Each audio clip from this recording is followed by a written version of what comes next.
বারাসাত থেকে মাছ নিয়ে আসছিলাম, ৮ নম্বর গেটে দুটো ছেলে ধরেছে, ধরে বলে দাঁড়াচ্ছিলাম না, জোরমোর করে দাঁড় করে গেছে, বলে আমরা নিউ বারাকপুর থানার এসআই বলে মারধর দিয়ে মাছ কেড়ে লেছে 1 ক্যারেট মতন, আর একজনের থেকে 6-7 হাজার টাকা লেছে। আর আমরা কথা বললি, বলে নিউ বারাকপুর থানার আমরা এসআই, গাজার কেস দিয়ে তোদের ভিতরে ঢুকিয়ে দেবো। আমরা ভয়তে চলে এসেছি।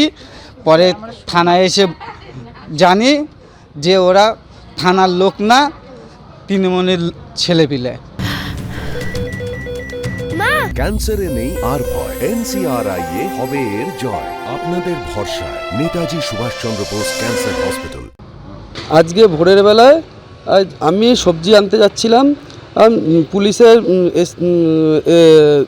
পুলিশের এসআইর এই নাম করে আমার কাছ থেকে প্রায় 6,500 টাকার মতো নিয়ে আমাকে মারধর করে, আমার হেলমেট সহ আমাকে খুব প্রচণ্ডভাবে মারধর করে। তার সাথে আমি পরে ওইখান থেকে নিজের প্রাণ বাঁচিয়ে চলে যাই।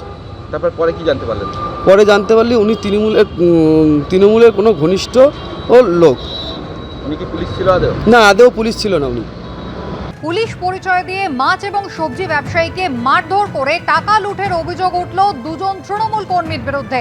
নিউ ব্যারাকপুর পুরসভার কাছে ৮ নম্বর রেল গেটে উত্তেজনা ছড়ায়। কথা বলবো সমীরণ পাল, আমাদের প্রতিনিধি রয়েছেন আমাদের সঙ্গে। সমীরণ, কি ঘটনা ঘটেছে?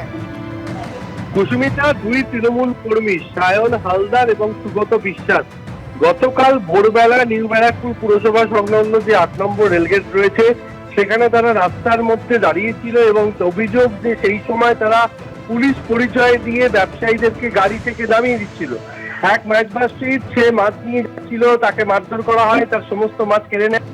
তারপরে এক সবজি ব্যবসায়ী আসে বাইকে করে, তার কাছে নগদ 6,500 টাকা ছিল, তাকে মারধর করা হয়, তার নগদ 6,500 টাকা কেটে নেওয়া হয় এবং এই নগদ সবজি ব্যবসায়ীকে মারধর এবং নগদ 6,500 টাকা কেটে নেওয়া মুহূর্তের সিসিটিভি ফুটেজ পুলিশের হাতে আসে এবং দুপুরের দিকে তারা আতঙ্কিত দুই ব্যবসায়ী তারা নিউ ব্যারাকপুর থানায় অভিযোগ দায়ের করে। অভিযোগের ভিত্তিতে তদন্ত শুরু করে নিউ ব্যারাকপুর থানা পুলিশ এবং এই সায়ন হালদার এবং সুগত বিশ্বাস দুই তৃণমূল কর্মীকে তারা গ্রেপ্তার করে। আজকে তাদেরকে ব্যারাকপুর মহকুমা আদালতে পেশ করা হবে। এই সায়ন হালদার, সুগত বিশ্বাস এলাকায় তৃণমূল কর্মী বলেই পরিচিত, এমনটাই অভিযোগ ব্যবসায়ীদের। আর তার এই বিষয়ে নিউ ব্যারাকপুর পুরসভার তৃণমূলের পুরপ্রধান প্রবীর শাহ কোনো মন্তব্য করতে না চাইলেও নিউ ব্যারাকপুর শহর যুব তৃণমূল কংগ্রেসের সভাপতি তিনি জানিয়েছেন আইনের পথে চলবে, যদি তারা দোষী হয় অবশ্যই শাস্তি পাবে। তবে এই ঘটনাকে কেন্দ্র করে রাজনৈতিক চাপানোতর শুরু হয়েছে। স্থানীয় বিজেপি নেতৃত্ব অভিযোগ করেছে যে তৃণমূল কর্মীরা পুলিশের পরিচয় দিয়ে যেভাবে ছিনতাইয়ের ঘটনা ঘটাচ্ছে তাতে এলাকার মানুষ যথেষ্ট আতঙ্কিত হবে, সাধারণ মানুষ। কিন্তু ব্যবসায়ীদের অভিযোগ যে তারা ভোরবেলা যখন যাচ্ছিলেন তাদের পথ আটকানো হয়, তাদেরকে মারধর করা হয়, মাছ ব্যবসায়ীর কাছ থেকে সমস্ত মাছ কেড়ে নেওয়া হয় এবং সবজি ব্যবসায়ীর নগদ 6,500 টাকা কেটে নেওয়া হয়। তারপরে তাদেরকে এমনটাই মারধর, হুমকি দেওয়া হয়, তারা আতঙ্কে থানায় পর্যন্ত যেতে পারেননি। পরবর্তীকালে দুপুরবেলা তারা থানায় গিয়ে লিখিত অভিযোগ দায়ের করলে পুলিশ সঙ্গে সঙ্গে তাদেরকে গ্রেপ্তার করেছে এবং আজকে তাদেরকে ব্যারাকপুর মহকুমা আদালতে পেশ করা হবে। সমীরণ, ধন্যবাদ।